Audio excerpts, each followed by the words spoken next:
আজকের ঈশ্বরের বাক্য এবং প্রার্থনা।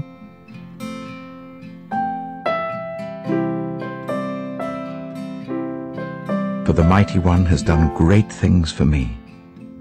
Holy is his name.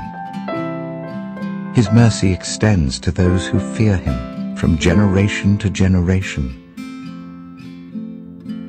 কারণ শক্তিমান ঈশ্বর আমার জন্য কত না মহৎ কাজ করেছেন।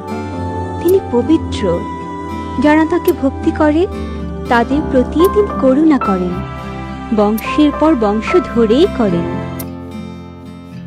স্বর্গীয় পিতা, আজকের এই বাক্যের জন্য তোমাকে ধন্যবাদ জানাই। প্রভু যিশুর নামে আমি তোমার কাছে আসি। প্রভু, আমার পরিস্থিতি যাই হোক না কেন, আমি এখনও তোমার প্রশংসা করব।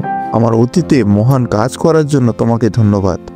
আমি বিশ্বাস করি যে তুমি আমার ভবিষ্যতে ও বর্তমানে ভালো এবং বিশ্বস্ত থাকবে। যেন উদ্বেগ, সন্দেহ এবং যন্ত্রণা সত্ত্বেও আমি বলতে পারি যে তোমার নাম পবিত্র। এই প্রার্থনা যিশুর নামে চাই, শ্রবণ ও গ্রাহ্য করো।